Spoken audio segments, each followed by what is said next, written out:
नमस्कार जय जगन्नाथ शुभ सकाळ आज हूँ डिसेम्बर 27 तारिख शनिवार आज दिन अनेक गुरुत्वपूर्ण खबर आसी तेणु भिडियो को शेष पर्यंत देखा मोर आपण को अनुरोध तेबे आसंतु आज दिन 20 बड़ खबर उपर नजर पकाइबा भिडियो भल लगिले आपण को भल पाइबा स्वरूप गोटे गोटे लाइक निश्चित करदेवे एथिसह आपण केउ जिल्लारू ए खबर देखुचंती कमेंट करी जणाई देवे आजिर प्रथम खबर ट्रेन भड़ा वृद्धि आपण ट्रेन रे यात्रा करबा को योजना करूछंती तेबे आपण को पूर्व अपेक्षा अधिक खर्च करबा को पड़िबो रेल मंत्रालय टिकेट मूल्य वृद्धि करने को एक विवृत्ति जारी करिछि विवृत्ति अनुसार ट्रेन भड़ा वृद्धि करा जायछि भारतीय रेलवे प्रति किलोमीटर पिछा टिकेट मूल्य 2 पैसा वृद्धि करिछि तदनुसार जदि आपण 215 किलोमीटर अधिक यात्रा करूछंती तेबे आपणकर टिकेट पूर्व अपेक्षा महंगा हेबो 1000 किलोमीटर दूरता को टिकेट बुक करने 20 टंका अधिक देवाक पड़िबो आगुआ डिसेम्बर 2024 पई बुक होइतिबा टिकेट पई कौन से अतिरिक्त शुल्क देवाक पड़िबो नाही अर्थात आपण पूर्वपरि समान दर रे यात्रा करि परिबे।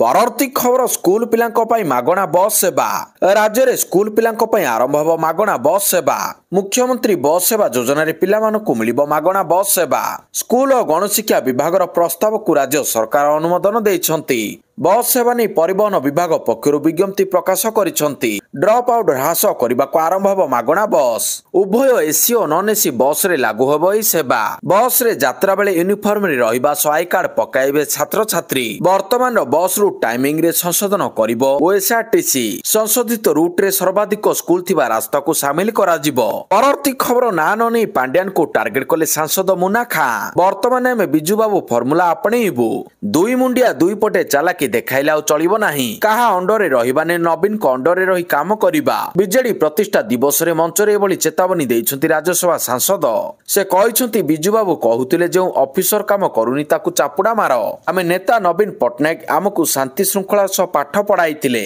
किंतु ताहा एबे चलिबो नाही दुई मुंडिया को आमे केबे मध्ये छाड़िबो नाही बिजू जनता दल रे पांड्यान को प्रभाव पत्नी सुजाता कार्तिकेयन को एंट्री ने चर्चा भितर मुन्ना खां कहबोली चेतावनी बेस चर्चार विषय होइछि।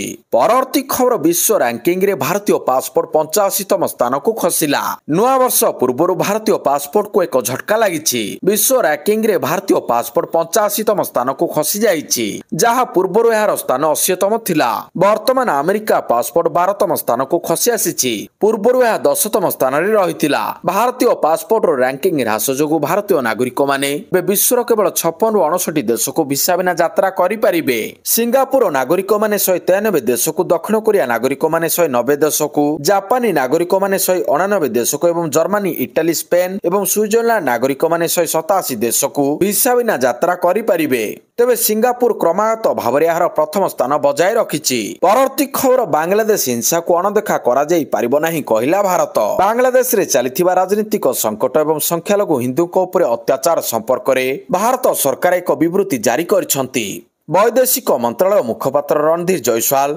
शुक्रवार डिसेम्बर 26 2025 रे कहिसंती बांग्लादेश रे संख्यालघुଙ୍କ ऊपर हिंसा चिंतार विषय से कहिसंती आमे दीपू दासଙ୍କ हत्या को निंदा करूछु आमे आशा करूछु जे अपराधी मानकु उचित दंड मिलिबो। परवर्ती खबर बीजेडी रहिछि एवं आगामी 100 वर्ष पर्यंत रहिबो कहिले नवीन शंख भवन रे बिजू जनता दलर 29तम प्रतिष्ठा दिवस अवसर रे राज्य स्तरीय कार्यक्रम विपुल उत्साह सह पालित होई जाइछि। ए अवसर रे उपस्थित नेता और कर्मी मानक उद्बोधन दे बिजू जनता दल सभापति श्री नवीन पटनायक कहिसंती गणतंत्र रे हारजित रहिछि किंतु किछि लोक और किछि दल एबे बिजू जनता दल को नै अपप्रचार करूछंती बिजू जनता दल भांगी जीव इत्यादि नाना गुजब मध्ये सृष्टि करा जाउछि किंतु सेमाने जानि रखिबा उचित जे बिजू जनता दल ओडिसा बासिंक दल 4.5 कोटी ओडिसा बासिंक आशा आकांक्षा और स्वाभिमान सहित बीजेडी जड़ित बीजेडी रहिछि एवं आगामी 100 वर्ष पर्यंत बीजेडी ओडिसा बासिंक स्वर होई रहिबो बोली श्री नवीन पटनायक दृढ़ोक्ति प्रकाश करिसंती। परवर्ती खबर वैभव को पुरस्कार देले राष्ट्रपति बिहार जड़े उदयमान तारका वैभव सूर्यवंशी मात्र 14 वर्ष बयस असाधारण कृतित्व हासिल कर देशर सर्वोच्च नागरिक मंच में उज्जवल होती नुआ दिल्ली एक भव्य समारोह में वैभव को प्रधानमंत्री जातीय शिशु पुरस्कार रे सम्मानित करा जायथिला राष्ट्रपति द्रौपदी मुर्मू वैभव को यह मर्यादाजनक सम्मान प्रदान कर से प्रधानमंत्री मोदी एक स्वतंत्र साक्षात करथिले भारत सरकार द्वारा 5 ରୁ 18 वर्ष बयसर पिलामानकु सेमानकर असाधारण साहस एवं अन्य ବିଜ୍ଞାନ ପ୍ରତିଭା ପାଇଁ ପ୍ରଦାନ କରାଯାଉଥିବା କ୍ରୀଡ଼ା ବର୍ଗରେ ବୈଭବ ଏହି ପୁରସ୍କାର ପାଇଛନ୍ତି। ଏଥିସହ 20 ପିଲାଙ୍କୁ ପ୍ରଧାନମନ୍ତ୍ରୀ ଜାତୀୟ ଶିଶୁ ପୁରସ୍କାର ପ୍ରଦାନ କରିଛନ୍ତି ରାଷ୍ଟ୍ରପତି। ରାଷ୍ଟ୍ରପତି ଦ୍ରୌପଦୀ ମୁର୍ମୁ ଶୁକ୍ରବାର ଦିନ ସାହସିକତା, ସମାଜସେବା, ପରିବେଶ, କ୍ରୀଡ଼ା, କଳା, ସଂସ୍କୃତି, ବିଜ୍ଞାନ, ପ୍ରଯୁକ୍ତି ବିଦ୍ୟା ଭଳି ବିଭିନ୍ନ କ୍ଷେତ୍ରରେ ଅସାଧାରଣ ସଫଳତା ପାଇଁ 18 ରାଜ୍ୟର 20 ଜଣ ପିଲାଙ୍କୁ ପ୍ରଧାନମନ୍ତ୍ରୀ ଜାତୀୟ ଶିଶୁ ପୁରସ୍କାର ପ୍ରଦାନ କରିଛନ୍ତି। ବିଜ୍ଞାନ ଭବନଠାରେ ଆୟୋଜିତ ଏକ କାର୍ଯ୍ୟକ୍ରମରେ ରାଷ୍ଟ୍ରପତି ମୁର୍ମୁ ଏହି ପିଲାମାନଙ୍କୁ ଏହି ପ୍ରତିଷ୍ଠିତ ଜାତୀୟ ପୁରସ୍କାର ପ୍ରଦାନ କରିଛନ୍ତି। ପରବର୍ତ୍ତୀ ଖବର, କୃଷି ଉଦ୍ୟୋଗ ଯୋଜନାରେ ଅଣଧାନ ଫସଲକୁ ପ୍ରୋତ୍ସାହନ ଦିଆଯିବ କହିଲେ ମୁଖ୍ୟମନ୍ତ୍ରୀ। ଓଡ଼ିଶା ସରକାର ଚାଷୀଙ୍କ ସରକାର। ଚାଷୀମାନଙ୍କ ପାଇଁ ଏକାଧିକ ଯୋଜନା ପ୍ରସ୍ତୁତ କରିଥିବା ସରକାରଙ୍କ ଦ୍ୱାରା ଧାନର ବୋନସ 800 ଟଙ୍କା ପ୍ରଦାନ କରିବା ହେଉଛି ସବୁଠାରୁ ବଡ଼ ଉପଲବ୍ଧି। ଏହା ଦ୍ୱାରା ଚାଷ ପ୍ରତି ଚାଷୀମାନଙ୍କର ମନୋବଳ ବଢ଼ିଛି ବୋଲି କେନ୍ଦୁଝର ସ୍ଥିତ ପଳାଶପଙ୍ଗ ଲ୍ୟାମ୍ପସରେ ଧାନ ସଂଗ୍ରହର ଶୁଭାରମ୍ଭ କରି ମାନ୍ୟବର ମୁଖ୍ୟମନ୍ତ୍ରୀ ମତବ୍ୟକ୍ତ କରିଛନ୍ତି। ମୁଖ୍ୟମନ୍ତ୍ରୀଙ୍କ କେନ୍ଦୁଝର ଗସ୍ତର ପ୍ରଥମ ଦିନରେ ପଳାଶପଙ୍ଗ ସ୍ଥିତ ଲ୍ୟାମ୍ପସରେ ମୁଖ୍ୟମନ୍ତ୍ରୀ ମୋହନ ଚରଣ ମାଝୀ କେନ୍ଦୁଝର ଜିଲ୍ଲା ପାଇଁ ଧାନ ସଂଗ୍ରହ ବ୍ୟବସ୍ଥାକୁ ଶୁଭାରମ୍ଭ କରିଛନ୍ତି। ପରବର୍ତ୍ତୀ ଖବର, ପୂର୍ବତନ ବିଧାୟିକା ସଞ୍ଜିତା ମହାନ୍ତିଙ୍କୁ ଶେଷ ଦର୍ଶନ କଲେ ମୁଖ୍ୟମନ୍ତ୍ରୀ। କୋରେଇର ପୂର୍ବତନ ବିଧାୟିକା ସଞ୍ଜିତା ମହାନ୍ତିଙ୍କ ପରଲୋକ ହୋଇଛି। ଭୁବନେଶ୍ୱର ସ୍ଥିତ ବାସଭବନରେ ପରଲୋକ ହେବା ପରେ ବିଜେପିର ବହୁ ନେତା ଓ ମୁଖ୍ୟମନ୍ତ୍ରୀ ପହଞ୍ଚି ଶେଷ ଦର୍ଶନ କରିବା ସହ ଶ୍ରଦ୍ଧାଞ୍ଜଳି ଜଣାଇଛନ୍ତି। ମୁଖ୍ୟମନ୍ତ୍ରୀ ମୋହନ ଚରଣ ମାଝୀ, ବାଚସ୍ପତି ସୁରମା ପାଢୀ ଶ୍ରଦ୍ଧାଞ୍ଜଳି ଜ୍ଞାପନ କରିଛନ୍ତି। ସଞ୍ଜିତାଙ୍କ ପରଲୋକ ପରେ ବିଜେପିରେ ବଡ଼ କ୍ଷତି ହୋଇଛି। ଦୀର୍ଘ ଦିନ ହେବ ସଞ୍ଜିତା ମହାନ୍ତି କର୍କଟ ରୋଗରେ ପୀଡ଼ିତ ଥିଲେ। ପରବର୍ତ୍ତୀ ଖବର, ମୁଖ୍ୟ ନିର୍ବାଚନ କମିଶନର ଜ୍ଞାନେଶ କୁମାରଙ୍କ 3 ଦିନିଆ ଓଡ଼ିଶା ଗସ୍ତ।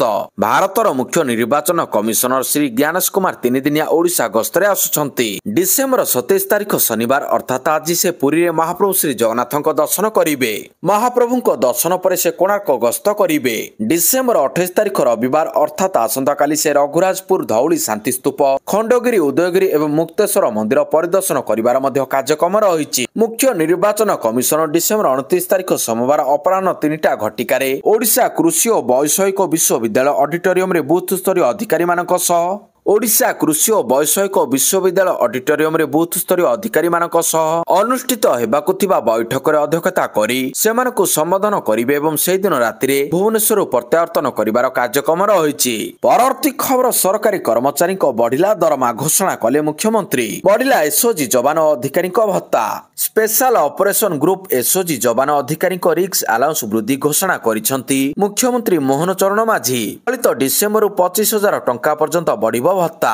ନକ୍ସଲ ଦମନ ଅଭିଯାନରେ ପ୍ରତ୍ୟକ୍ଷ ଭାବେ ନିୟୋଜିତ ଏସ୍ଓଜି ଅଫିସରମାନେ ମାସିକ ସର୍ବାଧିକ 25,000 ଟଙ୍କା, ସୁବେଦାର ଓ ଡେପୁଟି ସୁବେଦାରମାନେ 24,000, ହାବିଲଦାର 20,000, କନେଷ୍ଟବଳ ଓ ସିପାହୀମାନେ ମାସକୁ 16,000 ଟଙ୍କା ଭତ୍ତା ପାଇବେ।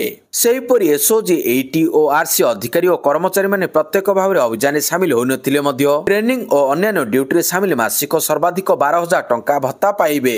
ଡିଷ୍ଟ୍ରିକ୍ଟ ଭଲ୍ୟୁଣ୍ଟିୟର ଫୋର୍ସର କର୍ମଚାରୀଙ୍କ ପାଇଁ 10,000, ଏସ୍ଆଇଡବ୍ଲ୍ୟୁ ସ୍ପେଶାଲ ଇଣ୍ଟେଲିଜେନ୍ସ ୱିଙ୍ଗର କର୍ମଚାରୀଙ୍କ ପାଇଁ 20,000 ଟଙ୍କା ଭତ୍ତା ଘୋଷଣା କରିଛନ୍ତି ମୁଖ୍ୟମନ୍ତ୍ରୀ। ପରବର୍ତ୍ତୀ ଖବର, ରାଜସ୍ଥାନରେ ହିଂସା, ଇଣ୍ଟରନେଟ ବନ୍ଦ। ରାଜସ୍ଥାନର ଜୟପୁର ନିକଟରେ ଏକ ମସଜିଦ ନିକଟରେ ହିଂସା ଦେଖିବାକୁ ମିଳିଛି। ଜବରଦଖଲ ଉଚ୍ଛେଦ ସମୟରେ ପୋଲିସ ଉପରକୁ ପଥର ମାଡ଼ ହୋଇଛି। ଶାନ୍ତି ଫେରାଇବାକୁ ସ୍ଥାନୀୟ ଅଞ୍ଚଳରେ ଇଣ୍ଟରନେଟ ବନ୍ଦ ରହିଛି। ଜୟପୁର ନିକଟସ୍ଥ ଚୋମୁ ସହର କଲନ୍ଦରୀ ମସଜିଦ ନିକଟରେ ଘଟିଛି ଏହି ଘଟଣାସ୍ଥଳରେ କିଛି ଦିନ ଧରି ଜବରଦଖଲକୁ ନେଇ ବିବାଦ ଚାଲିଥିଲା। ପରବର୍ତ୍ତୀ ଖବର, ନବୀନ ନେତାଙ୍କୁ ମାରିଛନ୍ତି ରାଜସ୍ୱ ମନ୍ତ୍ରୀଙ୍କ ସୂଚନା। ନବୀନଙ୍କୁ କଡ଼ା କାଉଣ୍ଟର କରିଛନ୍ତି ରାଜସ୍ୱ ମନ୍ତ୍ରୀ ସୁରେଶ ପୂଜାରୀ। ନବୀନଙ୍କୁ ବିତର୍କ ପାଇଁ ଆହ୍ୱାନ ଦେଇଛନ୍ତି ସୁରେଶ ପୂଜାରୀ। ସେ କହିଛନ୍ତି, ଆଇନ ଶୃଙ୍ଖଳା କଥା କହୁଛନ୍ତି ଯଦି ଗୃହରେ ମୁଲତବୀ ପ୍ରସ୍ତାବ ଆଣନ୍ତୁ। ସରକାର ଆଲୋଚନା ପାଇଁ ସବୁବେଳେ ପ୍ରସ୍ତୁତ ଅଛନ୍ତି। ବିଜେପି ଜନସଭାରେ ବ୍ୟସ୍ତ ଅଛି, ବିଜେଡିକୁ ଭାଙ୍ଗିବାକୁ ଚେଷ୍ଟା କରିନି। ବିଜେଡି କିନ୍ତୁ ମେଣ୍ଟ ଭାଙ୍ଗିବା ବେଳେ ବିଜେପିକୁ ଭାଙ୍ଗିବାକୁ ଚେଷ୍ଟା କରିଥିଲା। କ୍ଷମତା ଯିବା ପରେ ତାଙ୍କର ଅନେକ ନେତା ବିଜେପି ଯୋଗାଯୋଗରେ ଅଛନ୍ତି। ବିଜେଡି ନେତାଙ୍କୁ ରଖିପାରୁନି କହିଲେ ରାଜସ୍ୱ ମନ୍ତ୍ରୀ ସୁରେଶ ପୂଜାରୀ। ପରବର୍ତ୍ତୀ ଖବର, ଖାରବେଳ ଭବନରେ କ୍ୟାଣ୍ଟିନ ସୃଜନ ଉଦ୍ଘାଟିତ। ଖାରବେଳ ଭବନର ପ୍ରଥମ ମହଲାରେ ଗୃହ ଓ ନଗର ଉନ୍ନୟନ ବିଭାଗ ତରଫରୁ ଏକ କ୍ୟାଣ୍ଟିନ ସୃଜନ ଲୋକାର୍ପିତ ହୋଇଛି। ଆଇଆରସିଟିସି ଦ୍ୱାରା ପରିଚାଳିତ ଏହି କ୍ୟାଣ୍ଟିନକୁ ଗୃହ ନିର୍ମାଣ ଓ ନଗର ଉନ୍ନୟନ ମନ୍ତ୍ରୀ ଡାକ୍ତର କୃଷ୍ଣଚନ୍ଦ୍ର ମହାପାତ୍ର ଆନୁଷ୍ଠାନିକ ଭାବରେ ଉଦ୍ଘାଟନ କରିଛନ୍ତି। ଏହି ଅବସରରେ ମନ୍ତ୍ରୀ ଡକ୍ଟର ମହାପାତ୍ର କହିଛନ୍ତି, ଏଠାରେ କାର୍ଯ୍ୟ କରୁଥିବା ବିଭାଗ ଗୁଡ଼ିକର ପ୍ରାୟ 700ରୁ ଅଧିକ କର୍ମଚାରୀ ଉପକୃତ ହୋଇପାରିବେ। ପରବର୍ତ୍ତୀ ଖବର ବୀରବାଲ ଦିବସ ଭାବନା ଏବଂ ଶ୍ରଦ୍ଧାର ଦିନ ବୋଲି କହିଛନ୍ତି ପ୍ରଧାନମନ୍ତ୍ରୀ ନରେନ୍ଦ୍ର ମୋଦି ଶୁକ୍ରବାର ଦିନ ବୀର ସାଇ ବଜାଦାଙ୍କ ବଳିଦାନକୁ ଶ୍ରଦ୍ଧାଞ୍ଜଳି ଅର୍ପଣ କରିଛନ୍ତି। ମୋଗଲ ସୁଲତାନର ନିଷ୍ଠୁରତା ବିରୋଧରେ ଦୃଢ ଭାବରେ ଠିଆ ହେବା ଏବଂ ଧାର୍ମିକ କଠୋରତା ଏବଂ ଆତଙ୍କବାଦକୁ ଚ୍ୟାଲେଞ୍ଜ କରିବାରେ ସେମାନଙ୍କ ସାହସ ଏବଂ ସଂକଳ୍ପକୁ ପ୍ରଶଂସା କରିଛନ୍ତି।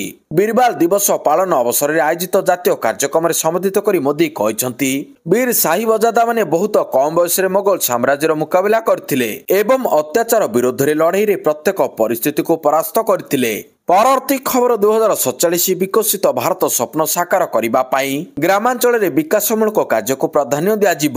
2047 ବିକଶିତ ଭାରତ ସ୍ୱପ୍ନ ସାକାର କରିବା ପାଇଁ ଗ୍ରାମାଞ୍ଚଳରେ ବିକାଶମୂଳକ କାର୍ଯ୍ୟକୁ ପ୍ରାଧାନ୍ୟ ଦିଆଯିବ ବୋଲି କୃଷି ଓ କୃଷକ କଲ୍ୟାଣ ଏବଂ ଗ୍ରାମୀଣ ବିକାଶ ମନ୍ତ୍ରୀ ଶିବରାଜ ସିଂ ଚୌହାନ କହିଛନ୍ତି। ଦୂରଦର୍ଶନ ସମ୍ବାଦ ବିଭାଗ ସହ ଏକ ସାକ୍ଷାତକାରରେ ଶ୍ରୀ ଚୌହାନ କହିଛନ୍ତି ଏହି ଯୋଜନା ଗ୍ରାମାଞ୍ଚଳର ପ୍ରତ୍ୟେକ ପରିବାରକୁ 125 ଦିନର ନିଶ୍ଚିତ ନିଯୁକ୍ତି ସୁଯୋଗ ପ୍ରଦାନ କରିବ। ନୂତନ ଭାବରେ ବିବିଜି ରାମଜୀ ଆଇନ ଅଧୀନରେ ଆବେଦନର 15 ଦିନ ମଧ୍ୟରେ କାମ ଯୋଗାଇବା ବାଧ୍ୟତାମୂଳକ, ନଚେତ ବେକାରୀ ଭତ୍ତା ପ୍ରଦାନ କରାଯିବ। ପରବର୍ତ୍ତୀ ଖବର ଦିଲ୍ଲୀରେ ପଞ୍ଚମ ଜାତୀୟ ମୁଖ୍ୟ ସଚିବ ସମ୍ମିଳନୀ ଅଧ୍ୟକ୍ଷତା କରିବେ ପ୍ରଧାନମନ୍ତ୍ରୀ। ନୂଆଦିଲ୍ଲୀରେ ଆୟୋଜିତ ହେବ ପଞ୍ଚମ ଜାତୀୟ ମୁଖ୍ୟ ସଚିବ ସମ୍ମିଳନୀ। ଡିସେମ୍ବର 27-28 ଏହି ସମ୍ମିଳନୀ ଆୟୋଜିତ ହେବାକୁ ଥିବା ବେଳେ ଅଧ୍ୟକ୍ଷତା କରିବେ ପ୍ରଧାନମନ୍ତ୍ରୀ ନରେନ୍ଦ୍ର ମୋଦି। ଏହି ସମ୍ମିଳନୀ କେନ୍ଦ୍ର ଓ ରାଜ୍ୟମାନଙ୍କ ମଧ୍ୟରେ ସହଯୋଗିତାକୁ ଆହୁରି ମଜବୁତ କରିବା ଦିଗରେ ଗୁରୁତ୍ୱପୂର୍ଣ୍ଣ ଭୂମିକା ଗ୍ରହଣ କରିବ। ପରବର୍ତ୍ତୀ ଖବର ଜାତୀୟ ତଦନ୍ତ ଏଜେନ୍ସି ଏନ୍ଆଇଏର 2 ଦିନିଆ ଆତଙ୍କବାଦ ବିରୋଧ ସମ୍ମିଳନୀ। ଜାତୀୟ ତଦନ୍ତ ଏଜେନ୍ସି ଏନ୍ଆଇଏ ପକ୍ଷରୁ ଆୟୋଜିତ 2 ଦିନିଆ ଆତଙ୍କବାଦୀ ବିରୋଧ ସମ୍ମିଳନୀକୁ କେନ୍ଦ୍ର ଗୃହମନ୍ତ୍ରୀ ଅମିତ ଶାହ ଉଦ୍ଘାଟନ କରିଛନ୍ତି।